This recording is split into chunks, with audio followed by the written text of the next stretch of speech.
Awakening in ash. The grinding metallic scrape of a preservation pod opening was the first sound Vivian Orlov heard after 3 centuries of silence. Her lungs burned as they drew in their first breath in 307 years, filling with air that tasted of metal and ash.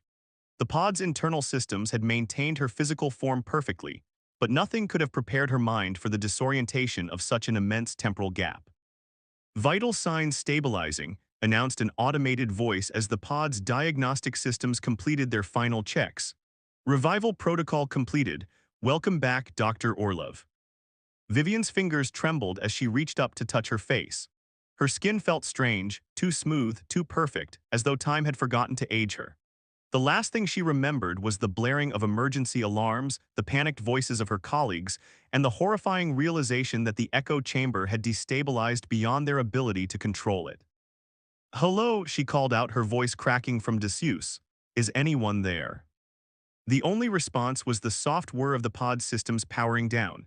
Vivian reached for the edge of the pod and pulled herself upright, muscles protesting despite the pod's anti-atrophy protocols. As her vision adjusted to the dim light, she saw that her laboratory, once a beacon of technological innovation, was now little more than a crumbling ruin. Thick layers of gray ash covered every surface, except for a perfect circle around her preservation pod where the activation energy had cleared it away.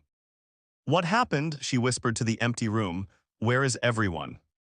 She climbed out of the pod, her movement sending small clouds of ash billowing around her feet.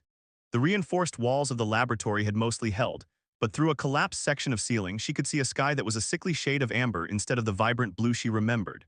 Vivian made her way to what remained of her workstation, ash crunching beneath her feet. The quantum interface terminal, once the pinnacle of technological achievement, was now an unrecognizable lump beneath the gray powder. A sudden noise from beyond the laboratory walls made her freeze. Voices, human voices. After a moment of stunned silence, Vivian rushed toward the sound, stumbling over debris in her haste. "Hey, I'm in here," she shouted, her voice echoing through the ruins. "Please help." The voices quieted, then grew louder as they approached. Brilliant beams of light cut through the gloom as the heavy security door to the laboratory groaned and was forced open from the outside. 5 figures in advanced environmental suits stepped through, their helmet lights scanning the room before settling on Vivian. "Holy stars," one of them said, voice distorted through the suit's communication system. "We've got a survivor." The tallest of the figures stepped forward, helmet visor depolarizing to reveal a weathered face with a thick salt and pepper beard and eyes that had seen too much. "I'm Harlan Thorne, expedition leader," he said, studying her with obvious suspicion. "And you shouldn't exist. This planet's been dead for 3 centuries. 307 years, Vivian corrected automatically, her scientist's mind clinging to precision even in the face of shock. "I'm Dr. Vivian Orlov, lead physicist on the Echo Chamber project." Thorne's eyes widened slightly, the only indication of his surprise. "The Orlov, the one who?" "The one who supposedly destroyed an entire world," Vivian finished for him, a bitter edge to her voice. "That's what they're saying, isn't it?" Before Thorne could respond, another expedition member stepped forward, helmet still fully polarized. "Sir, we need to get her out of here. The ambassador's shuttle is docking in 30 minutes and Captain Rayburn wants us back before the diplomats arrive." Thorne nodded. "Dr. Orlov, we have a lot to talk about, but this isn't the place. The entire planet is unstable, temporal anomalies, structural collapses, crystalline formations that weren't here yesterday. We need to move." "Wait," Vivian said, turning back toward her preservation pod. "I need to check if anyone else survived. There should have been 12 pods." "Yours is the only active one we've found," Thorne replied, his tone softening slightly. "The others were either destroyed or empty." Vivian felt a cold weight settle in her chest. 12 pods for the core team members. 12 brilliant minds who had worked together to create something revolutionary, a way to extract energy from the fabric of time itself. And now she was the only one left. "Let me see them," she insisted. Thorne hesitated, then nodded. "Quickly, we've got 15 minutes before the next ash storm hits." The expedition team escorted her through the ruins of what had once been the most advanced research facility in human history. The building's architecture was still recognizable beneath its shroud of ash, but strange crystalline formations had begun to grow along the walls, glittering with an internal light that pulsed in an irregular rhythm. "What are those?" Vivian asked, pointing to a particularly large formation. That's what we're trying to figure out, said a female expedition member, her voice carrying a distinctive accent that Vivian couldn't place. The woman depolarized her visor, revealing sharp features and analytical eyes. Dr. Juno Maeda, xenobiologist, these formations started appearing about 6 months ago. They seem to be growing from the ash itself. They continued through the facility until they reached a large chamber that Vivian recognized as the Auxiliary Preservation Bay. Unlike her pod, which had been in her private laboratory, these pods had been arranged in a circle around a central monitoring station. Most were crushed beneath collapsed ceiling beams or split open, their preservation fields long since failed. Two remained intact but dark, their occupants gone. "Where are they?" Vivian whispered, running her hand along the cold surface of an empty pod. "If they survived, where did they go?" "That's assuming they survived at all," Thorne said grimly. "This planet's been quarantined since the incident. Until recently, no one's been allowed to set foot here." "Why now? What changed?" Thorne exchanged glances with his team before answering. "The ash is changing. In some places, it's converting back to organic matter. Plants are growing where nothing has lived for centuries. The quarantine was lifted to allow scientific investigation, but now everyone wants a piece of it," finished a stocky man with a military bearing as he depolarized his visor. "Commander Felix Durand, security specialist. 3 different galactic powers have suddenly decided this dead rock is strategically vital. The Hegemony, the Concordiat, and the Veil Collective, all claiming territorial rights." Vivian's head spun with the unfamiliar names. The political landscape had clearly shifted dramatically during her long sleep. "I don't understand. Why would anyone want a dead planet?" "Resources," Thorne said simply. "Or at least the possibility of resources. The echo chamber did something to this world that no one fully understands. The transformation is accelerating, and everyone wants to control whatever comes next." A loud crack echoed through the facility, followed by a tremor that sent ash cascading from the ceiling. Vivian stumbled, and Thorne caught her arm to steady her. "That's our cue to leave," he said, ushering the team toward the exit. "The temporal instabilities are getting worse." As they made their way outside, Vivian got her first clear view of what had become of her world. The research facility had been built in a lush valley surrounded by mountains and forests. Now those mountains were little more than gray humps on the horizon, and where forests had stood, only ash-covered stumps remained. The sky was a churning mass of amber and crimson, with occasional flashes of blue light that seemed to ripple across the cloud cover. "What happened?" Vivian asked, her voice hollow. "I remember the containment field destabilizing, but this." "The official record says the echo chamber created a quantum cascade effect," Thorne explained as they trudged through ankle-deep ash toward a sleek shuttle parked 100 meters away. "It generated a temporal shockwave that instantaneously fossilized everything on the planet, turned it all to ash in a microsecond. The only reason the rest of the star system wasn't affected was because Dr. Marcus Way managed to contain the reaction." Vivian stopped abruptly. "Marcus survived." Thorne's expression darkened. "The history books say he sacrificed himself to contain the disaster. He's considered a hero." "No," Vivian said firmly. "That's not right. Marcus wasn't even at the facility when the containment failed. He was off-world, presenting our preliminary findings to the Science Council." The expedition team exchanged uneasy glances. "Dr. Orlov," Juno said carefully, "the historical records are quite clear. Dr. Way died saving what he could of the planet." Another tremor shook the ground, stronger this time. In the distance, a portion of the ashen landscape seemed to ripple like water, then solidify again. "We need to move," Commander Durand urged. "Now." They quickened their pace toward the shuttle. As they approached, Vivian noticed something strange happening to the ash around them. Where their footprints disturbed the surface, tiny green shoots were emerging, instantaneous plant growth following in their wake.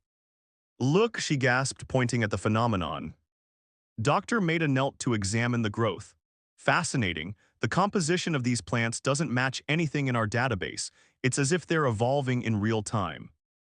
"The temporal effect is accelerating," said the fifth team member who hadn't spoken until now. He depolarized his visor to reveal youthful features and eyes that gleamed with intelligence. "Dr. Elliot Vega, quantum physicist, your successor in a manner of speaking," he added with a respectful nod to Vivian. "If you're here, I assume you've studied my work," Vivian said. "Your theories on temporal energy extraction form the foundation of modern quantum physics," Vega replied, "though no one has attempted to recreate the echo chamber. Until recently, most believed it was theoretically impossible. It wasn't impossible, Vivian said quietly. It was sabotaged. Before anyone could respond to her accusation, a blinding flash lit up the sky, followed by a sonic boom that shook the very air around them. A sleek vessel was descending rapidly through the atmosphere, its hull glowing red-hot from the entry. "That's not the ambassador's shuttle," Duran said grimly, drawing a weapon from his belt. "Military configuration, hegemony by the look of it." "We've got company," called a voice from their shuttle. A pilot Vivian hadn't met yet was waving frantically from the cockpit. "Multiple ships entering the atmosphere, we need to go now." They broke into a run, ash swirling around them as they sprinted for the shuttle. As they reached it, another tremor, the strongest yet, rippled through the ground. A massive fissure opened up between them and the shuttle, cutting off their escape. The ashen ground beside the fissure began to bulge upward, forming a mound that grew larger by the second. The expedition team backed away, weapons drawn, as the mound cracked open. From within emerged a crystalline structure that bore an unsettling resemblance to a human form. "What is that?" Vivian whispered. Dr. Maida's eyes were wide with excitement and fear. I think it's waking up. The whole planet is waking up." The crystalline figure turned toward them, faceless yet somehow aware. It extended what might have been an arm, pointing directly at Vivian. "It knows you," Thorne said, positioning himself between Vivian and the entity. "Impossible," Vivian breathed, "unless—" A sudden flash of memory hit her, not from before her stasis but something else. A dream perhaps, or something she had experienced while in suspension. She saw the echo chamber not as it had been but as it had become, a nexus of temporal energy connecting past, present, and future in ways she had never intended. "We need to get to the central facility," she said urgently. "The primary echo chamber, it's still active." "That's impossible," Vega argued. "The energy output would have been detected." "Not if it's operating outside normal temporal parameters," Vivian countered. The echo chamber wasn't just about energy extraction, it was about creating a sustainable loop, a perfect cycle. Above them, the hegemony ship was drawing closer, its weapons systems visibly charging. "We don't have time for a scientific debate," Duran snapped. "We need to get back to orbit before those ships trap us here." "You don't understand," Vivian insisted. "This isn't just about us. If the echo chamber is still active after all this time, it's building up to a critical event. The transformation we're seeing is just the beginning. If we don't stabilize it, everything within 100 light years could be affected." Thorne studied her face intently, then made a decision. "Pilot, circle around and meet us at the primary research facility coordinates." "Are you insane?" Duran demanded. "We have direct orders to return to the ship with any findings." "I'm not going to be responsible for another catastrophe," Thorne replied firmly. "If Dr. Orlov is right, we may be the only ones who can prevent it." He turned to Vivian. "Lead the way, Doctor, but make it quick. We've got incoming from all sides." As if to emphasize his point, two more ships appeared on the horizon, one bearing the triangular insignia of the Concordiat, the other the spiral emblem of the Vale Collective. The race for control of the ash planet had begun in earnest. Vivian nodded grimly and started toward what remained of the central mountain peak, where the heart of the echo chamber lay buried beneath 3 centuries of ash. Behind them, the crystalline figure watched their departure, then slowly began to follow. The last echo of a dead world was growing stronger, and the universe would soon hear its voice again. "Echoes across time."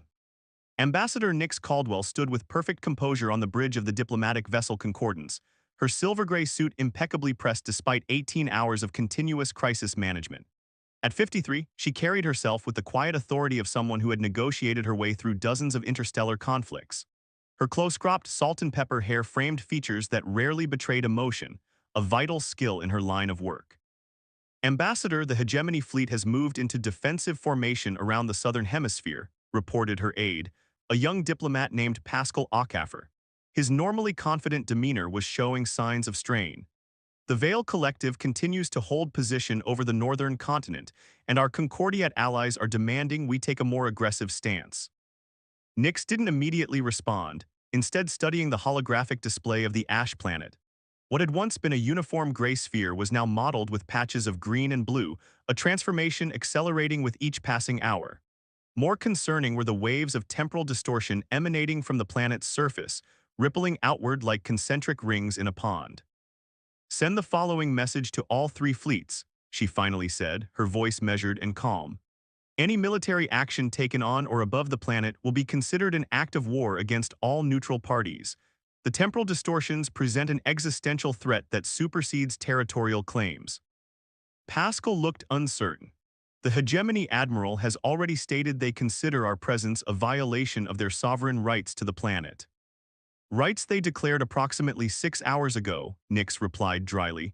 Send the message, then open a direct channel to Dr. Elliot Vega on the surface team.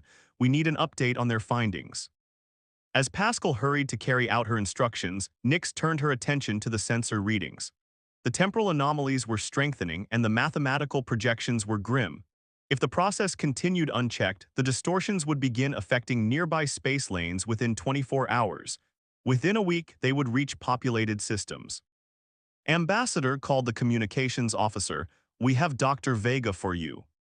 The holographic display shifted to show the young physicist's face, his features tense with excitement and concern. The image flickered with interference. Ambassador Caldwell, we've made an extraordinary discovery, Vega said without preamble.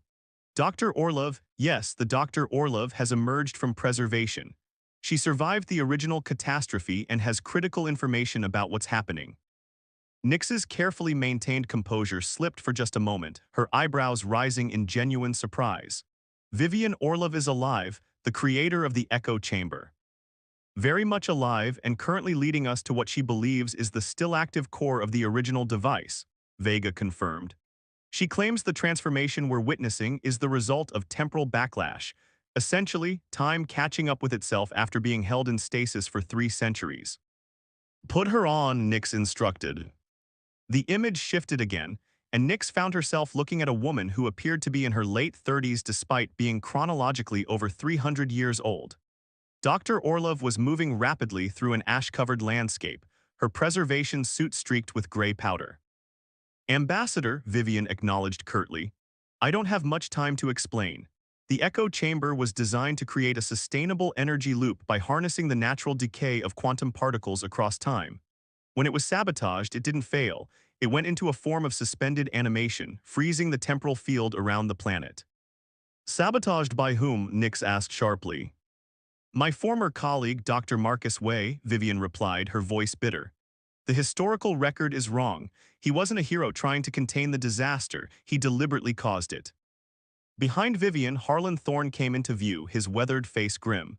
Ambassador, we're being pursued by crystalline entities emerging from the ash. We've lost contact with Commander Durand. He was separated from the group during the last temporal surge. Dr. Maida believes these entities might be the original inhabitants of the planet, preserved in a different state during the temporal freeze. And the military situation? Nix inquired, keeping her voice level despite the mounting crisis. Deteriorating rapidly, Thorne replied. We've spotted hegemony ground forces landing near the southern ruins, and Vale collective scout ships are conducting low-altitude passes over our position. A sudden tremor shook the camera feed, and for a moment the image distorted wildly. When it stabilized, the landscape behind the team had changed dramatically. What had been a barren field of ash was now erupting with rapid plant growth, trees shooting upward at impossible speeds, their branches unfurling with audible creaks and groans. The temporal acceleration is intensifying, Vivian explained, her scientific curiosity momentarily overriding her fear. 3 centuries of ecological growth compressed into minutes. We need to reach the central facility before the effect spreads beyond the planet's atmosphere. You have approximately 4 hours, Nix informed them. After that, the projections show irreversible damage to the surrounding spacetime fabric. The communication abruptly cut out as another, stronger tremor hit the surface team. Nix turned back to the bridge viewport, where the ash planet was visibly changing before her eyes. Swirls of green and blue were spreading across its surface like ink in water.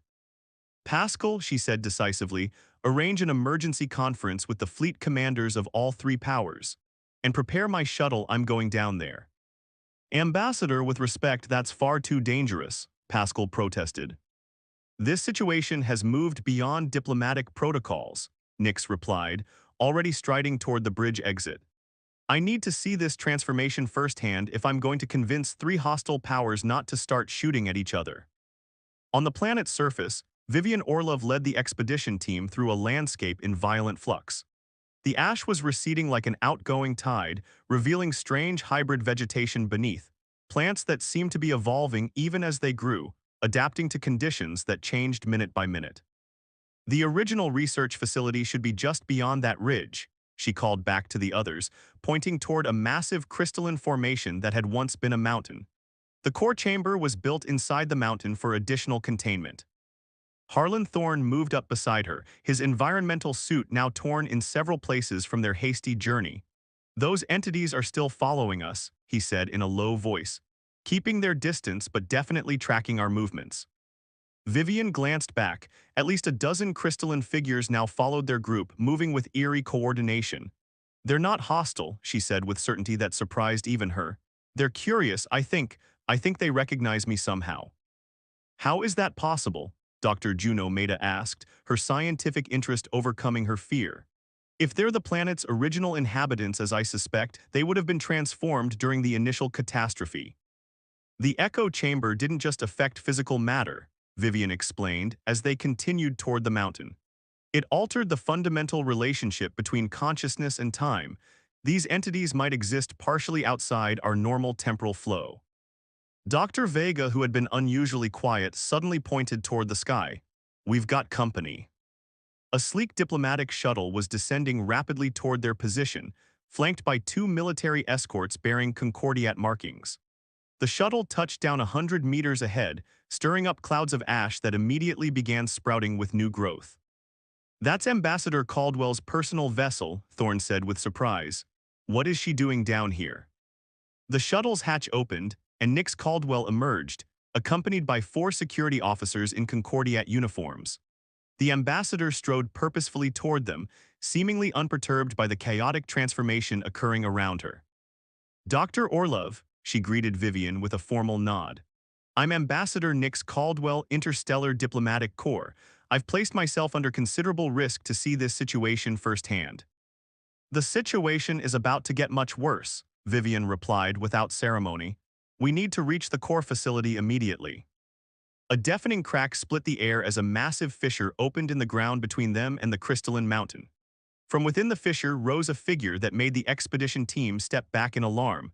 A humanoid form twice the size of a normal person, its crystalline body pulsing with internal light. Fascinating, Dr. Maeda whispered. It appears to be a more evolved version of the entities following us. The crystalline giant extended its arms, and the ground around them shuddered. More figures began emerging from the ash, hundreds of them, forming a circle around the humans. They're communicating, Vivian realized, watching as patterns of light flowed across the entity's surfaces. But not with us, with the planet itself. Dr. Orlov, came a voice from behind them, a voice Vivian had not heard in 3 centuries but recognized instantly. Always brilliant but never quite seeing the full picture. Everyone turned to see a man standing at the edge of the newly formed crystalline forest. He appeared to be in his mid-40s, with sharp features and calculating eyes. His clothes were from Vivian's era, a researcher's uniform, immaculately preserved. Marcus, Vivian breathed, a complex mixture of emotions flooding through her. You survived. Dr. Marcus Way smiled thinly. In a manner of speaking, my preservation pod was specially modified, designed to keep me in a state of semi-consciousness so I could monitor the echo chamber's progress over the centuries. You sabotaged the project, Vivian accused, taking a step toward him. You caused all this destruction. I saved the universe from your short-sightedness, Way countered. The echo chamber worked perfectly, Vivian, too perfectly. Do you have any idea what would have happened if the military council had gotten their hands on a device that could manipulate time itself? They weren't interested in clean energy, they wanted a weapon. Ambassador Caldwell stepped forward. Dr. Way, I presume, the official historical record paints you as a hero who died containing the catastrophe. Way shrugged, history is written by the survivors, and technically I did contain the catastrophe by putting it in stasis for 300 years. And now it's breaking free, Vivian said. The temporal energy has been building up all this time and now it's releasing all at once. That's what these transformations are, time catching up with itself. Another tremor shook the ground, stronger than before. In orbit, visible even from the surface, flashes of weapons fire indicated that the diplomatic situation was deteriorating as rapidly as the planetary one. The fleets are engaging, Ambassador Caldwell said grimly, checking her communicator. The hegemony has opened fire on Vale collective positions. The Concordiat is trying to establish a neutral zone, but with limited success. We're running out of time, Thorne urged. If the core facility is still active, we need to reach it now. Wei's expression turned calculating. The facility is accessible, but you won't like what you find there. The echo chamber has evolved beyond its original design. It's no longer just a machine, it's become something more. Show us, Vivian demanded. Wei led them to what appeared to be a solid wall of crystal at the base of the mountain. He placed his hand against the surface, and the crystal became transparent, revealing a passage beyond.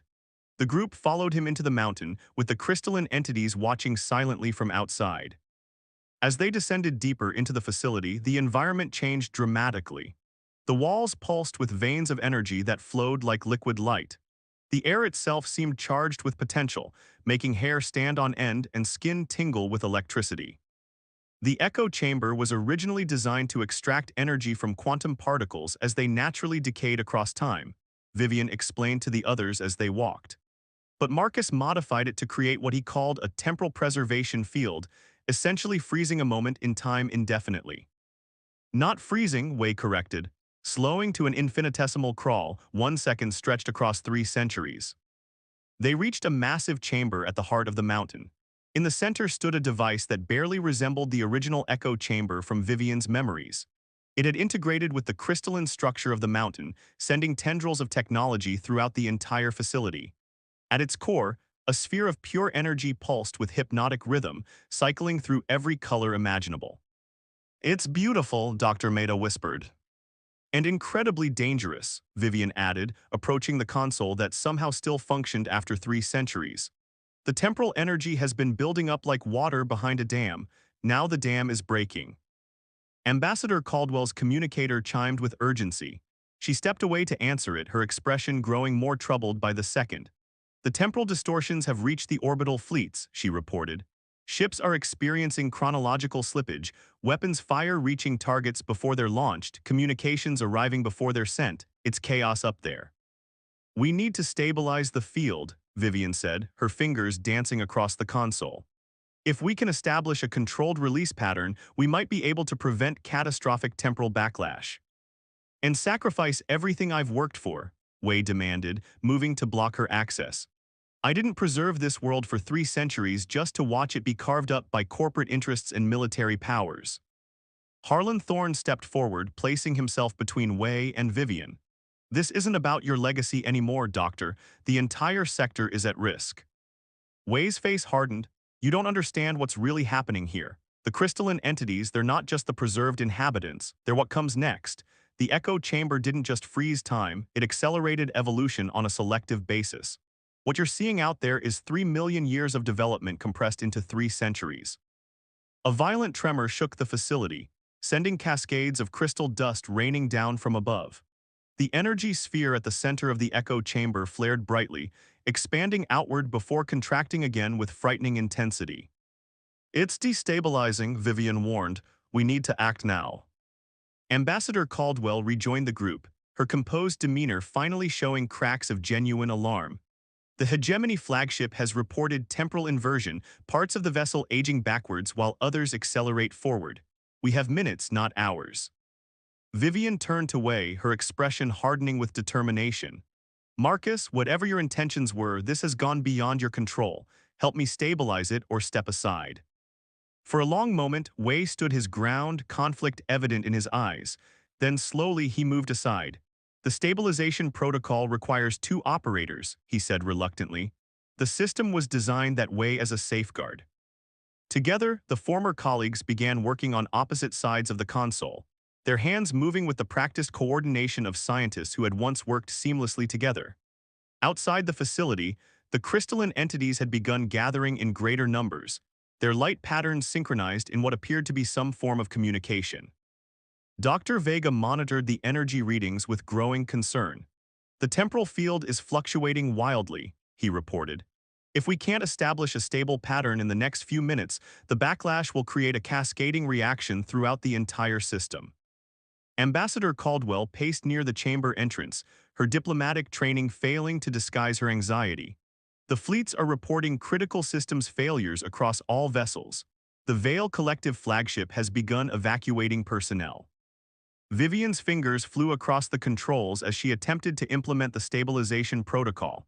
The system is resisting, she called to Wei. It's as if the echo chamber has developed its own consciousness. It doesn't want to be controlled. Of course it doesn't, Wei replied, his tone almost prideful. That was always the end goal, Vivian, not just clean energy but a new form of existence, a true temporal ecosystem. You deliberately engineered this, Vivian asked, horrified. Wei didn't answer directly, instead making a series of complex adjustments to his side of the console. The original inhabitants of this world were already evolving toward a crystalline state, becoming beings of pure energy and consciousness.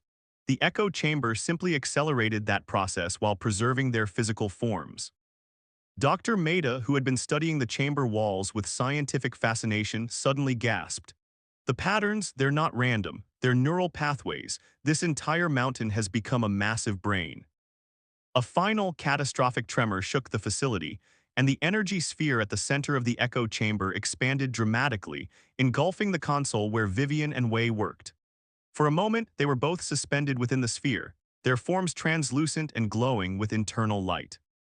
Vivian, Thorne shouted, moving toward her but stopped by the intense energy field. Within the sphere, Vivian could see Marcus clearly for the first time, not just his physical form, but his intentions, his fears, his hopes. She understood suddenly that he hadn't acted out of malice, but from a genuine belief that he was saving humanity from itself. We have to make a choice, she called out, her voice strangely amplified by the energy field. We can either reset the system completely, return the planet to its pre-catastrophe state but erase 3 centuries of evolution, or we can stabilize it in its current form and allow the transformation to continue in a controlled manner. If you reset it, you'll commit genocide against an entirely new form of life, Wei argued, gesturing toward the crystalline entities that now lined the chamber walls, watching the proceedings with alien intensity. Ambassador Caldwell stepped as close to the energy field as she dared. And if you allow it to continue, you risk destabilizing the entire sector. Billions of lives are at stake. Vivian closed her eyes, feeling the temporal energies flowing through her.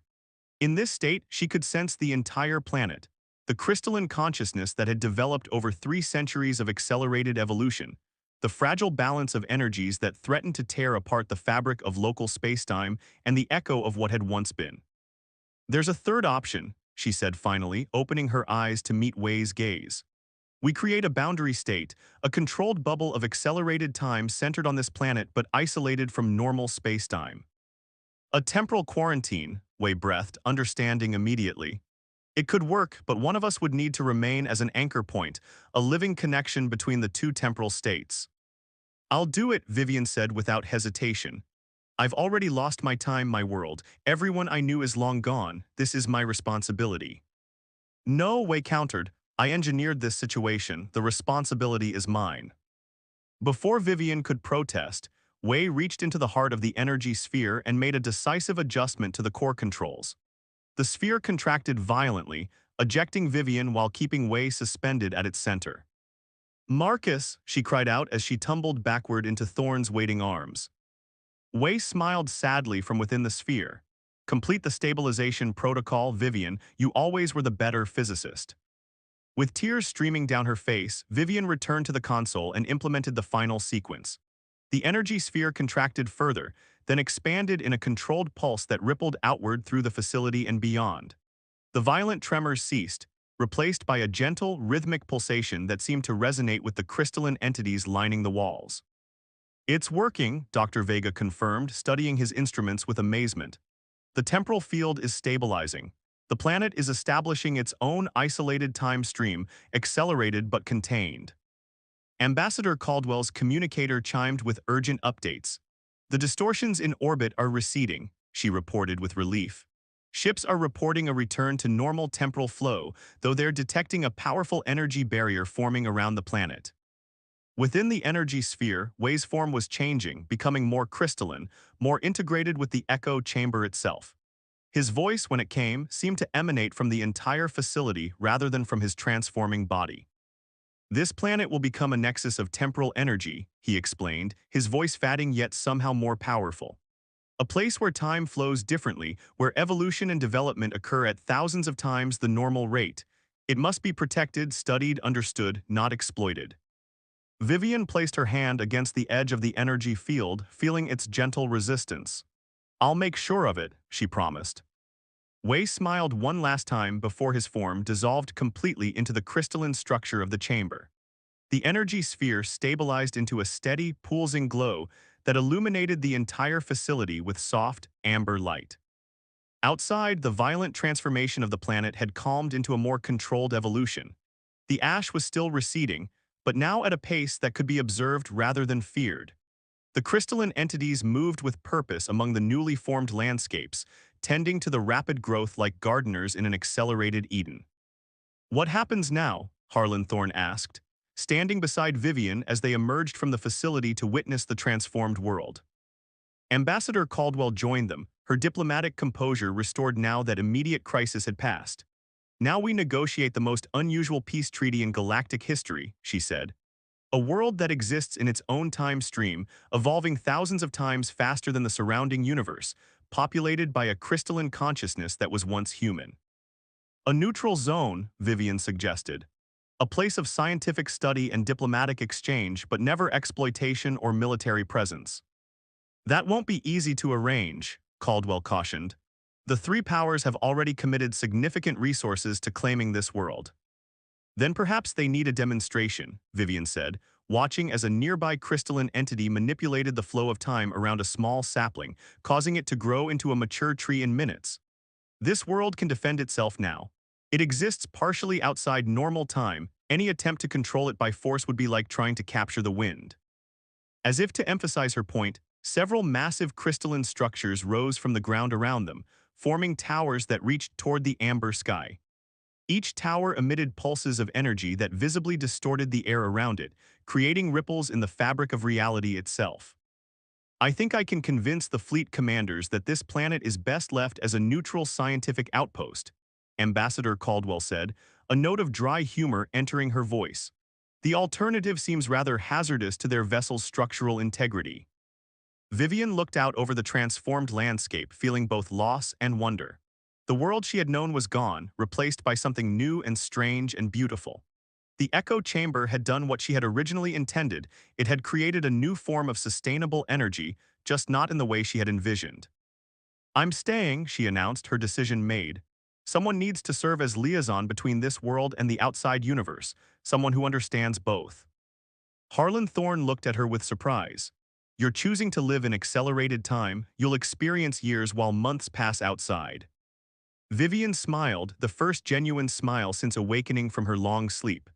I've already lost 3 centuries, Harlan. What's a few more? Besides, I have a lot of catching up to do. As the diplomatic shuttle prepared to return to orbit, carrying Ambassador Caldwell and her critical peace mission, Vivian Orlov stood with Harlan Thorne at the edge of a rapidly growing crystalline forest. The ash world was transforming not into what it had been, but into something entirely new, a bridge between what was and what could be. In the heart of the mountain behind them, the echo chamber pulsed with steady rhythm, no longer a threat but a promise. Time flowed onward, following its new course, not destroyed or frozen but transformed, just like the world it had both damaged and reborn.